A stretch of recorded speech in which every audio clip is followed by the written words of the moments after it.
Hi, Clara. How are you? Hello, How are you? I'm fine. So I'm starting the camera too. Yeah, I hope please. And I it want to make sure. works. Yeah, and I want to make sure that Okay. you can Hello. save the screen. How are you? Where are you Hi. from? Austria, Nice. We're in Austria. Vienna. Okay. We had some EU projects in Linz. That Oh, we that's had. cool. That's Have cool. been working with them for more than 10 years. Okay. Yeah. You didn't send the presentation. Can you just share your presentation with me just to make sure? I'm making the presentation with my colleague, and she is sharing the Okay. presentation. And what is her But name? and Bernadette, Okay. So just Bernadette, she will be here in a second. Okay, no problem. We asked you to join in just before so we can make sure that we do all the logistics before everyone comes Yes, in. of course, of course. We tried it with our own personal Zoom, and it did happen Yeah. quite well. So, okay. Okay, great. Okay, so hi Orit. Orit, we can't hear you. Just mute. Okay, now we can hear you. Wait. Just you're talking, but we can I'm now joking. we can hear you. That was a joke. Sorry, I couldn't resist. We couldn't hear. Ah, No, we couldn't hear. You should repeat it. I was pretending just to be funny. I was saying nothing. No, we could see like your lip movements, but we couldn't hear anything. I do this for my students when I can't get them engaged and they, all I see are black screens with no Yeah, it's pictures. frustrating. So I have two tricks. My first trick is just to pretend like my sound disappeared. And then suddenly people start waking up and talking to me. And my second favorite thing is to pretend like the computer froze. Yeah. Hi, oh, Bernadette. I How are like you? Nice to it. meet you. Hi. Hi, everybody. Very good. How are you? Fine. How's the corona going there in Pretty Austria? good. I'm In in Austria, Australia, actually. Oh, really? Australia? Yes. Oh my God, the other half of the world. The world. Yeah. What And it's time going is it? pretty well. Yeah. I'm in Queensland. That's a state with very few cases. So Oh, good. Yeah, inshallah, it'll Yeah. stay the same. Can you share the screen, Bernadette, or do you want to give me co-host Yes, of permission? course. I'm going to give you co-host permission anyway. Yes. Okay, so you're a co-host. Can you share the screen? Okay. Now I can. Yes. And there's the. Yes. I think that works, right? Yeah. Yes. Cool. Excellent. Is there a voice that you would like to do? a voice. What do you mean? Like do you have a video or something that you would Oh, like to? no. We just speak. Okay, excellent. Yeah. Excellent. We speak Okay. with it. Okay. Okay. So okay. So here I'm here. Isn't Queensland where the 3MT competition started? I don't Sorry, know. which competition? The 3-minute thesis competitions, didn't they start at It's a big thing University? here, so it could be. I think it's where it started. Could be. So I just hear it all the time here, so it could be that it originated here. So the first presenters are okay. Let's see who else going to be with us. Niva, right? Niva and Hana Shahar. Right, so we have Niva Right. first, Yeah. then Professor Hana Shachar, and then you guys. And we. Yeah, you're the third to go. That's okay. I just would like to do it in the order of the program. So Yeah. Of course. Sure. Of course. Sophie. So, Orit, I don't know if you remember, but we actually met, I think, in Vienna. Yeah, we did. In Vienna at the ifaw. That's right. Just now in November. Yes. And I was hoping to, we were so sorry that the conference didn't took place now in Israel. We really looked forward to coming to you, but that's fine too. That would have been nice. Wouldn't that be amazing? Hi, Rhonda. So I didn't see you. How are you, Rhonda? I can't hear you, Rhonda. I can't hear you. Maybe she's doing the same trick Orit did. No, I don't think so. But I see her Hi. earphone, the phones, the earphones. We can't hear you, Rhonda. Too. We can't hear you. We can't hear. Okay, so we have people coming in, but I don't see Neva. Yes. Should we contact Neva and Hannah? They're the first to go. Neva's the first to go. She should be here. Yes. Let me see if I have her number.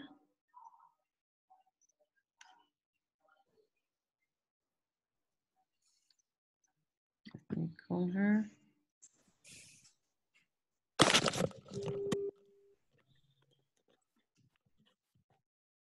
Hi, Miri. Are you in the right room? I think so. No, I'm in room 1. This is room 1, no? This is room 1? Yeah. Yes. Okay. You're not supposed to be in room 1, right? No, I'm in room 3. That's it. Okay, enjoy. We check. Okay, bye.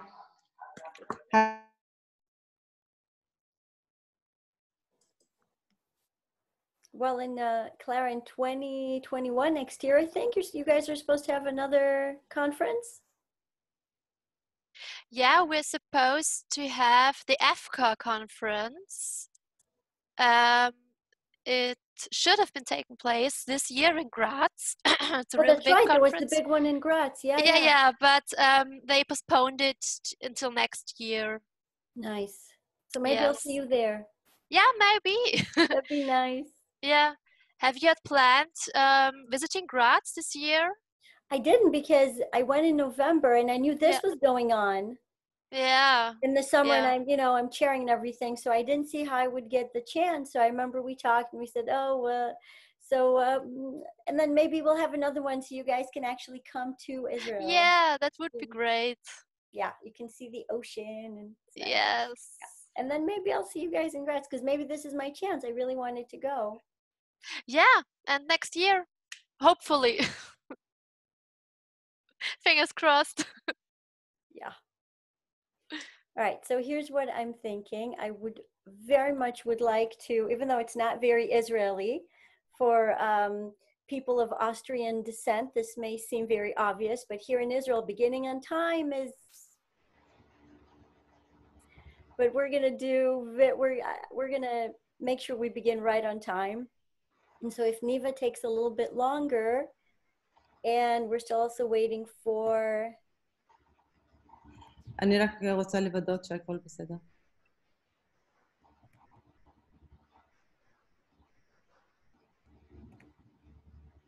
so if we don't have Professor Shachar or Dr. Dolev.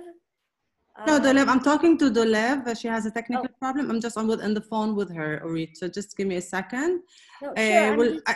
Can you contact Hannah? Do you have her number or something? Phone number. I will try. לא, כן. לא, אז כי יש שתי הצגות.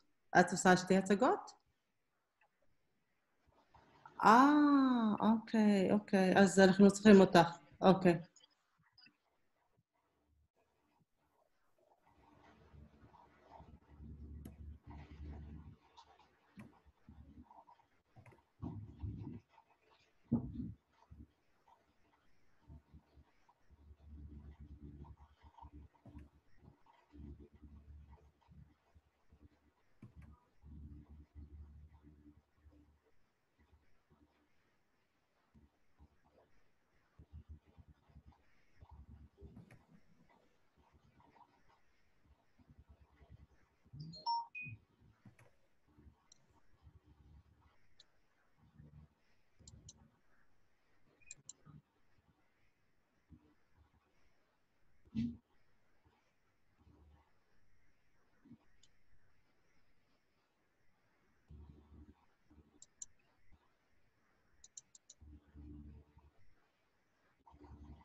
Hello, everyone.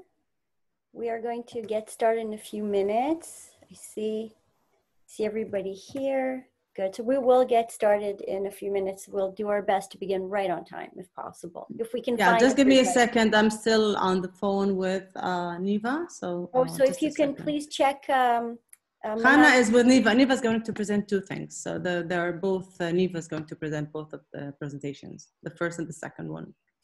Oh, so I she see. Still if she still has a problem, we can start with Clara and Bernadette. That's what I was going to say. Yeah, and if you can please also make me host.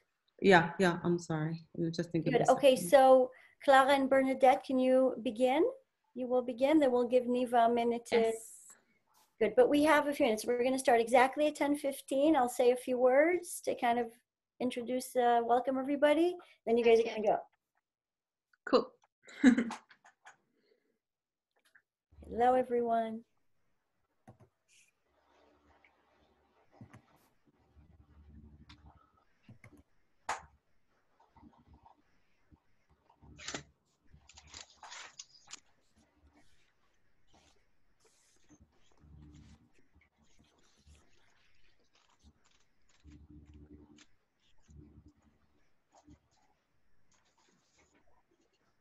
Okay, I'm going to start just on time. So I will begin by muting everybody.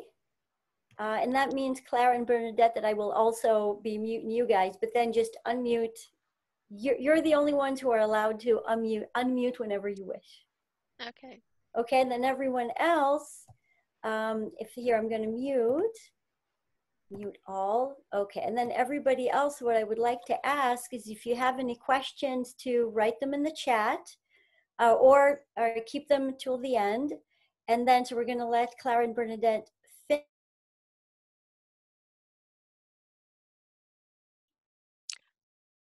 You're muted now, Orit, you're muted. We can't hear you. So when I muted everyone, it also muted me? Okay, so we'll start again. And so if you have any questions, please write them in the chat or keep them till the very end. We would like to have both our two distinguished first speakers and then Niva speak as well, and do the two next. She's apparently going to be giving the next two lectures, and then we'll have time hopefully for questions as well. Okay.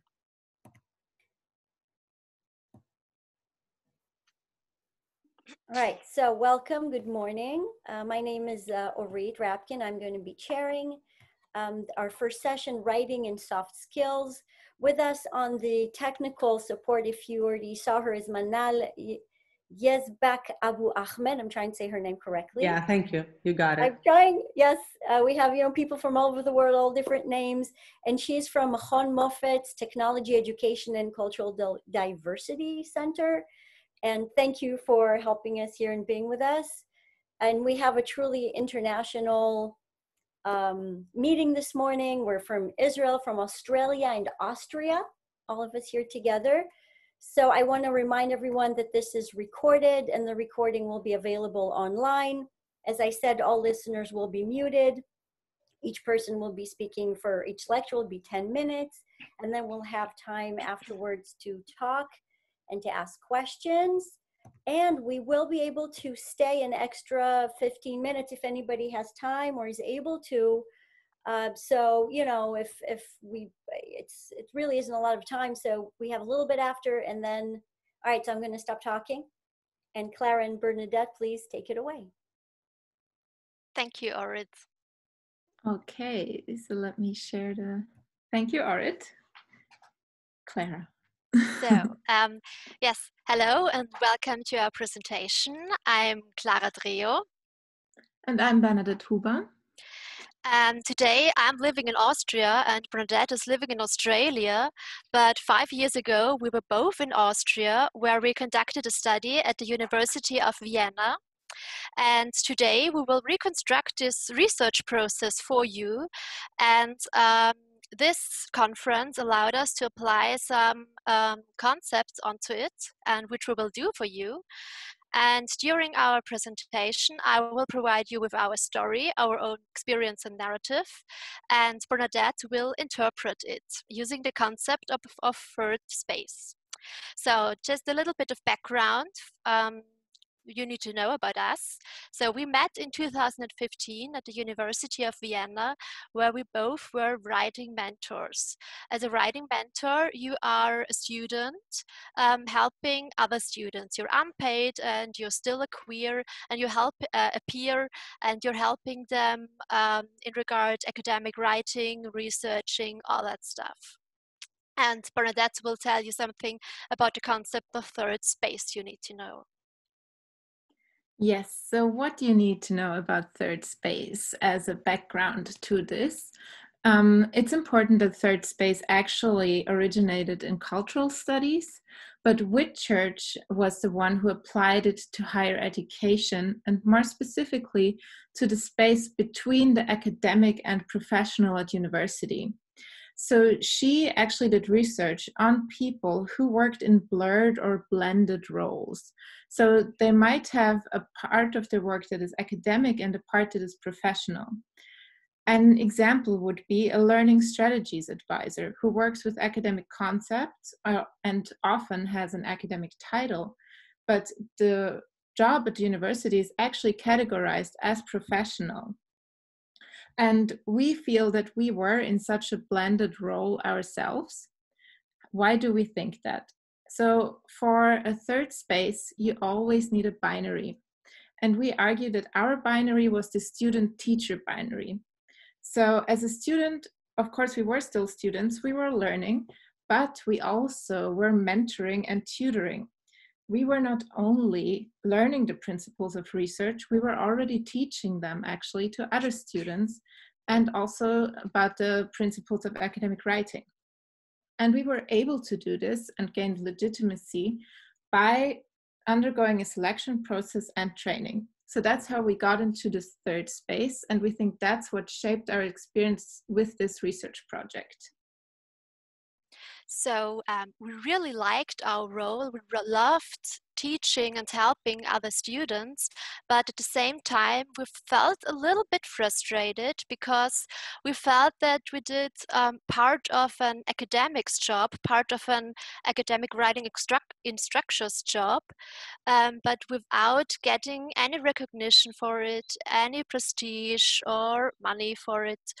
And we even had the feeling that we had to justify our program and our existence. So I would like to remind you about the keynote from Hillary, who was talking about similar situation. And yeah, so we kept this frustration private most of the time until we talked about it and decided that we wanted to do something. And we decided to conduct a study to show the importance of our work and the program. So this first stage that we were in with our experience is actually also found in Whitchurch's description. She describes 3 stages that third space professionals go through, and the first one is contestation. So in this first stage, third space professionals still act according to their role and they stick to the rules, but privately they might already disagree with it. So they start negotiating the role and try to find new forms of activity that actually fit a bit better. So for us, this was this study, this new form of activity. So we had big plans. We wanted to do a study. We wanted to do a huge survey and collect lots of data from students and ask them, so how do students experience academic writing at the University of Vienna? And how are they experiencing the support they're getting from the university to justify our program? But of course, we knew that we needed permission to do so. And we asked a lot of lecturers, we asked organizational heads of departments, and but we didn't get any support. We didn't get the permission. Yeah, our access was denied. So we were really frustrated and devastated because we just wanted to do research And but we learned one important thing through this failure, through this experience, that one needs legitimacy and credibility to do research at a university. So we found a solution. So we gained legitimacy and credibility through asking one of our lecturer if we could conduct our study as part of a seminar paper that we had to write anyway in her course. And she agreed that we could do so. So this part of our experience actually fits what Whitchurch describes as reconciliation. So that happens when third space professionals see that a collaboration between spaces would actually produce a beneficial outcome that can't be produced any other way. We thought we could collaborate with department heads and institutions at the university, but at first it didn't work. Also understandably so, some people were under pressure, that can happen at universities, and they didn't know us. So how should they actually vouch for us in front of other people? So we finally found this ally that we needed to do our project in the seminar paper. So now we could start to collect data.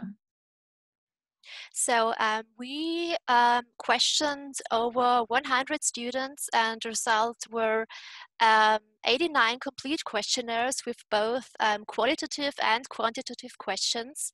And we gained a lot of very fascinating insights for our research question. So how do students experience academic writing?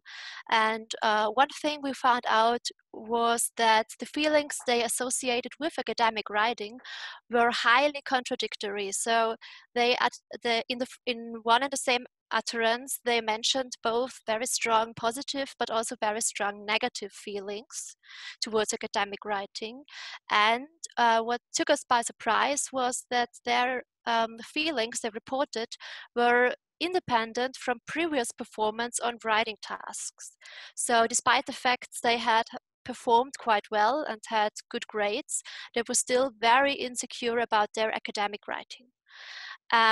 So we wrote our seminar paper, but we also decided to present our findings at conferences and publish them in a journal. So this last part fits what Whitchurch describes as reconstruction. In the reconstruction phase, there are new rules and new identities are created. Our new identity was we are actually student experience researchers now. And we had new rules. We could go to into seminar rooms and we could publish and present. Hi, it's and 8 minutes. I'm just letting you know. Perfect, thank you.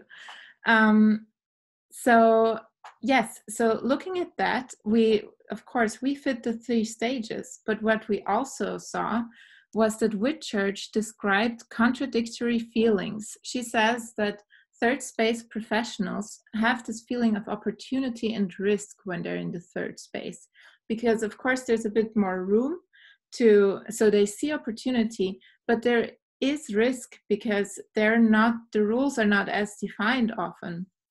And that very much fits our feelings, because we felt like, we can do the study. But then we also felt like, okay, when nobody allows us to go into the seminar rooms, probably there is a risk in doing that without permission. And we have to be very careful. We have to take all the appropriate steps.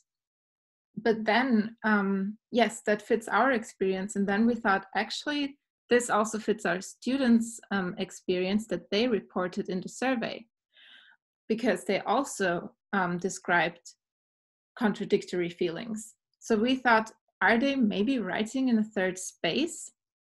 And this is an idea that we want to present to you. We looked at that briefly and we thought, actually, they might be writing in a third space. So they write, of course, at school, and then they write at the university. And at university, they have to pretend to be part of the academic discourse. They get measured against its rules, and they have to use the language of the discourse. But they actually can't take part of it. as we heard in the keynote, they stay in this inner circle. So it's often even hard for them why they should explain things they know their teachers know. So we thought maybe they might be writing in a third space. So we want to leave you with this idea and 2 questions. If students really write in a third space, what does that mean for us as instructors? And could this help teachers understand the student experience and guide them better? So we are looking forward very much to your thoughts on this. And we thank you for listening. Thank you. I'm clapping quietly for everybody because everybody's muted. Very well. Thank you. Thank you, Orit. Thank you so much. Really interesting, and I'm sure there'll be questions at the end. So I understand that we're ready for. Niva, sorry. Yes, I'm looking to introduce you, Niva. I want to make sure I introduce you. Niva, can you just, we want to see you. So Dr. Niva Dolev from Kinneret College. Oh, good. Excellent, Niva. But we want to see you, Niva. Can you activate your camera? She's head of education and the education and community department. She will be presenting next, and I understand she will also be presenting for Professor Shachal. Mm-hmm. Yes, right? this is what she told Shachal, me. she's from Gordon, but Niva will then introduce and do both. Good, good. Okay. Niva, are you with us? I made you co-host. I hope she wasn't kicked out. I made her, she was with us. Yeah, excellent, Niva, yeah.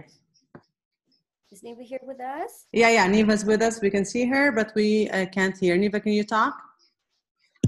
Your co-host. Okay. Yeah, we can. Niva? Yeah. Can you hear me now? Yeah, we can hear you. A bit low, but we can hear you. Okay. If you mute everybody else, you can hear me better. My computer is like that. This is what we'll do. Yeah, go ahead. So single me if I'm not heard. Yeah, I'm gonna mute everyone. I think this would mute you, and I will then unmute you. Yeah. Okay. So thank you.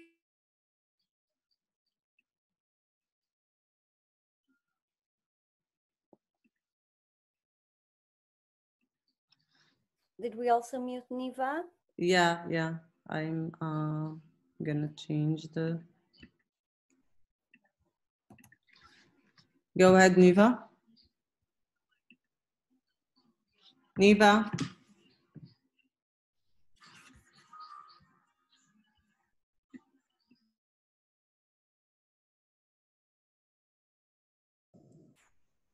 Turn on the microphone, Eva. Okay, here. Okay now? Yeah, I think you muted me again. Okay, great. So thank you very much for the opportunity to be here. And in the next 2 papers, I will present a new tool that was developed for the ASSET program for the Erasmus Plus. And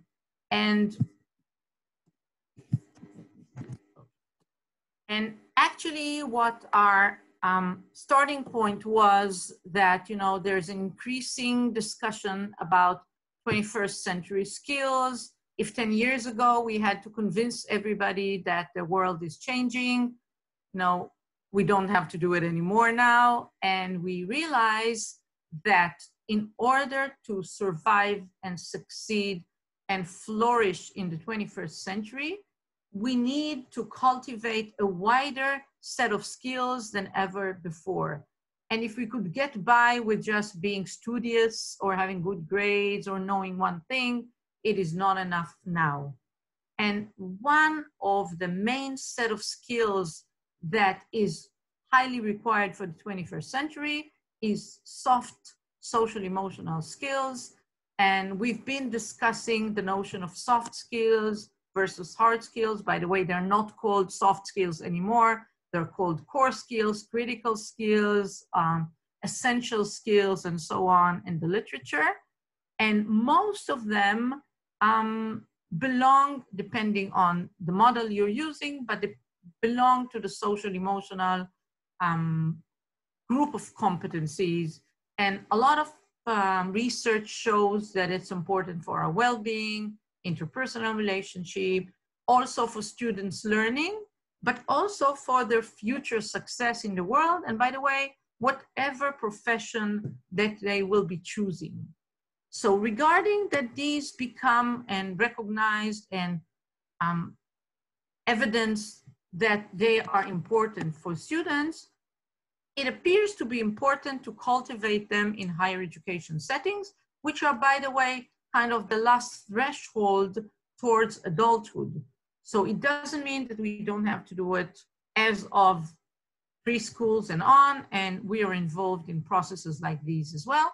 But higher education is our last chance to do it. And by the way, I participated in a conference in Romania yesterday from the same room here, and students voted for these skills as the most important for them to learn in higher education.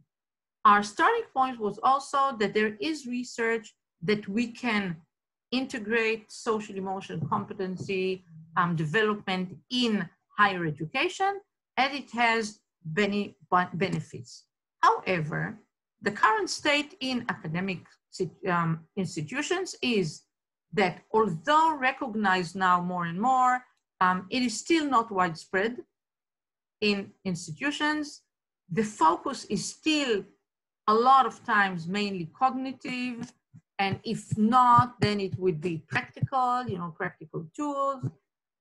If we employ it in higher education setting, it is usually employs a small portion and it is isolated. I will have a course, I do have a course for social emotional competencies in different departments, but it would not be linked to the whole curriculum. So our starting point was, how do we bring in, develop social emotional intelligence in higher education in an effective way, and also in a way that would overcome the barriers or challenges, which are time constraints, more academic topics that we have to teach, and instructors not being involved in the field, though not knowing what to do with it as much as professionals in the field. And the other question, which was actually the starting point, was how do we assess these skills that are important for students' future and present? And we constructed a tool, and it's only being piloted now, so I will introduce you with the main principles of it, which would integrate social emotional competencies in the existing curriculum, parallel to and connected with school curriculum topics or course topics, and it would include a formative assessment part of the development process, knowing the benefits of formative assessment and seeing it as part of the development. The main features, and let me know when I'm 2 minutes away, it's proactive. We are thinking about students' development from the beginning to the end. It's integrative. We can integrate it in any course that you would like. It's generic. It doesn't work on a specific department topics. You can use it in any department. It's modular, meaning that you can teach it as a one course, but you can also build a strategic plan for your department, institution, that we will build different competencies one on each other. And it is self-directed, meaning that instructors don't have to know all about it or hear it. We give the assignments and students move on with it. So, the basic principles of it is choosing skills relevant to the department and relevant to the course from a selection of soft social emotional skills. We included 10 of them as a starting point, but it doesn't mean that we can not include others in the future. We integrate it into class materials, making links between the skill and topics. For example, I taught well-being in developmental psychology group. So I spoke about developing well-being, how parents impact children's well-being, how educators can do it, and so on. And parallel to it at home, students get personal assignments to work at home on their own development. Now, the assignments are built, they're self-directed, and they're built in 3 different levels. The first of it is the theoretical level, knowing that you have to understand the skill, the competency, understand how it works, understand what's the underlying mechanisms, and that the instructor will not teach it because it's not his subject matter.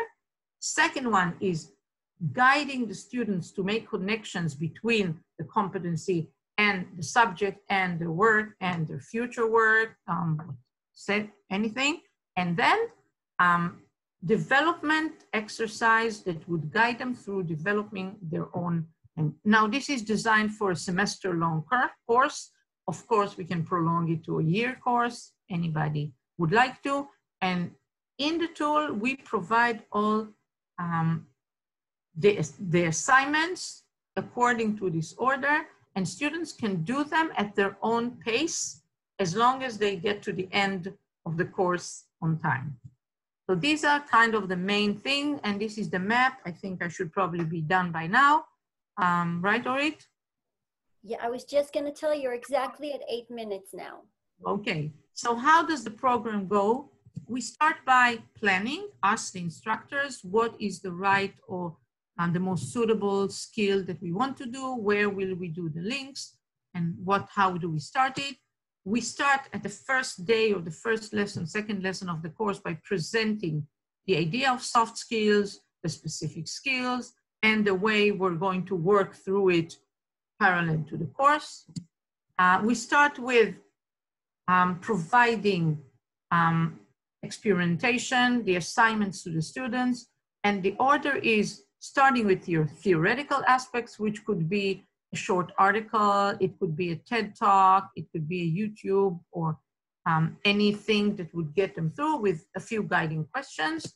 We move into questions that would help them make connections. It could be personal questions, it could be interview with somebody from the field to see what they think, or an employer. We did that with employers who said how important this skills is for them and why. Moving into development assignments. And the last thing I would want to say is that we have 2 mid-reflections that receive formative assessment from the instructor. One of them is after the connection part, where the instructor gives them a little bit of reflection, a little bit of guidance on whether they understood it well, whether they set the goals themselves, and the final reflection, which would be on the process that they have gone through and not on the development itself, because each one has their own starting point, their own pace, and we want everybody to do it the way that relates to them. And the questions are open enough that anybody can find their own needs in it. For example, I don't need to develop my empathy, it would be less empathetic. So thank you very much for that. And